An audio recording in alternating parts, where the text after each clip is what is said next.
This is a brand new 195 square metre home built on a steep sloping site here in Lower Hutt, New Zealand. Coming up, we'll show you a time lapse of the build, we'll take a look at the floor plan, and we'll review the plans in detail, explaining how we tackled some of the tricky problems on site.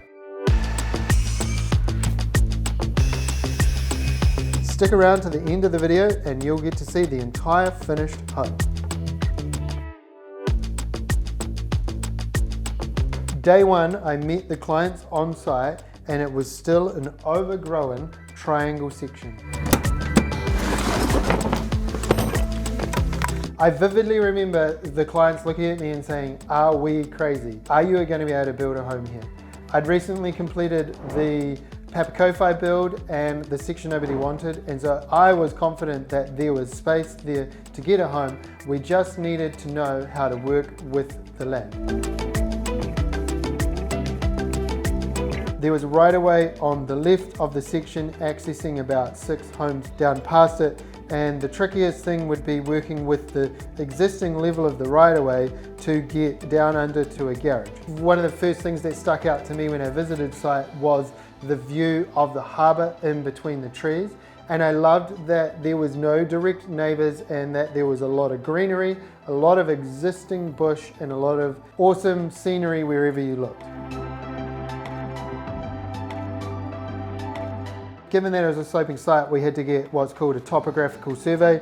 This is the client's boundaries here, but this is the main build platform here. All of this area drops away into a steep gully. From that line there to that line there represents 1 metre. That's 93 metres above sea level. Then we've got this line here is 92 metres above sea level. Then we're down to this line here is 90 metres above sea level. So your build platform drops away by 2 or 3 metres very quickly. And then when you include your setbacks, you've got a massive bank here that you didn't want to touch, and you've got a right of way here. You end up with a small area that you can build. Let's take a look at the floor plan. Downstairs we have a garage and entranceway with stairwell coming up, and a self-contained little bedroom with bathroom that can be used for guests or as a separate space as kids grow up and get a little bit older. Then we have the upstairs floor plan. Coming up the stairs here, you come into a large open plan kitchen, living, dining, and as soon as you turn towards it, you look out these French doors and you see a view of the harbour. Kitchen is tucked in the west corner here, and again, window at the bench, perfect spot to stand and look out at the view. Cute little breakfast bar here becomes the hub of the home, and heaps of space in the living area with a nice little fire to keep you warm on those winter days. Coming into the master bedroom, it has its own door out to the deck, and again a view of the harbour. Walk-in wardrobe on the left and ensuite on the right. Down the hallway we have 2 kids' bedrooms and a main bathroom, and on this build here they separated the toilet from the bathroom so that guests could just use that, easy access off the lounge, and that allowed for a slightly smaller than normal bathroom as well. Nice timber deck off the front of the building here. Had to get specially engineered design footings to go down into the ground.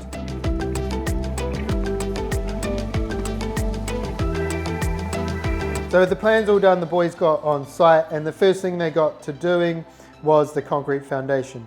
Whenever you're doing a slab on 2 levels, it's a little bit of backwards and forwards in terms of you have to do your footings. Then we did this block wall here for the upper level. Then we poured a slab.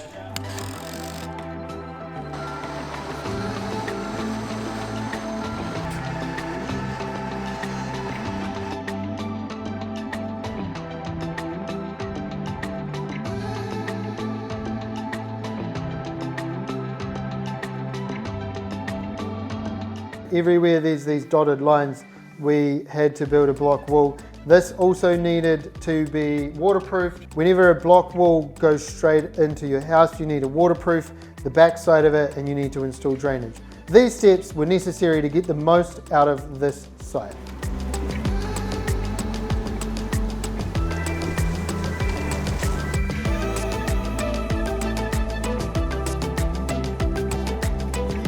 This is the slab here, then we poured our second slab. And then we can move on to mid-floor framing that took the rest of the upper floor framing.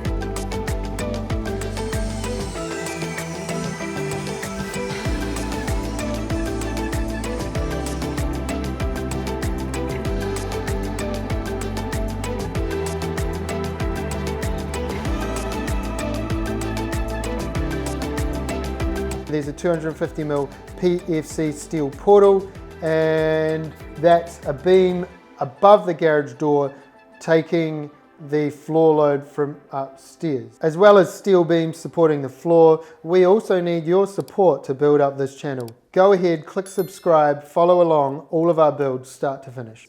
We also have a bunch of timber beams in that mid-floor and some more steel. We get these made by a local engineer and our builders install these on site themselves.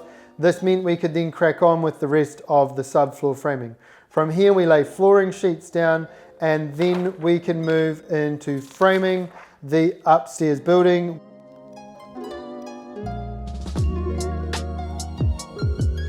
We get the frames from Pre-Nail and we install all of the wall frames.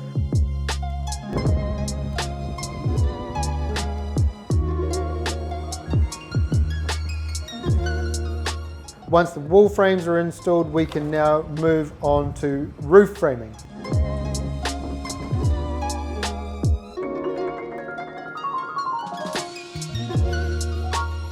The roof framing was a truss design. Again, these are made off-site and installed on-site by our builders.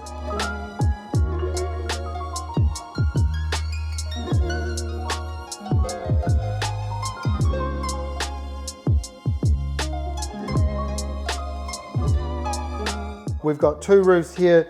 This section here, the higher roof has a 10-degree fall, and the main roof here has a 3-degree fall. A reasonably simple design with two mono pitches. This one here was a little bit tricky with the direction of the iron. Nothing too hard for our guys to work out on site. This here also shows you where the fireplace is coming through.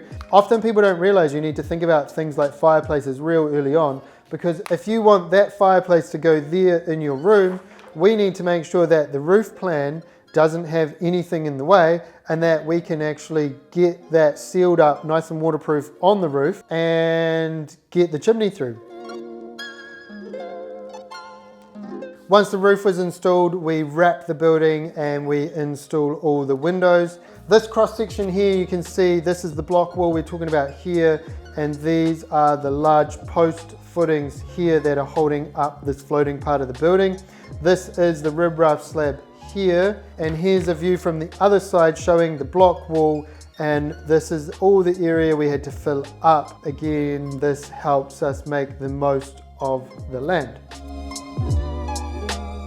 We wrap the walls, we put the windows in, and then we start cladding. The cladding is a mixture of James Hardie linear oblique installed vertically and health-based building HT51 installed horizontally, both on a cavity.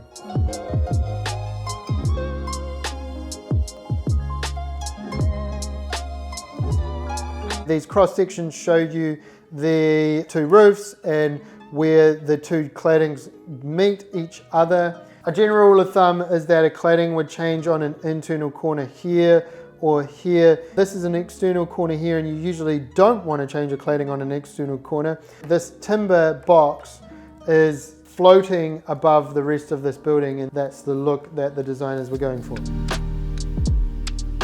Once the building's clad, we can then crack on with the inside. That's when we do plumbing, electrical, insulation, jib, plaster, paint.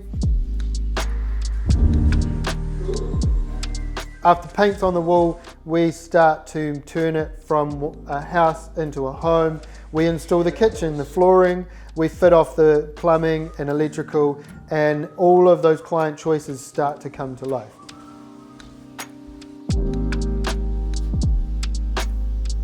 Let's take a look at the full finished product.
We loved working on this project. We loved the view of the harbour. We loved turning up to site. We loved the feeling of being up in the trees, and it was a really enjoyable build. Great people to build for.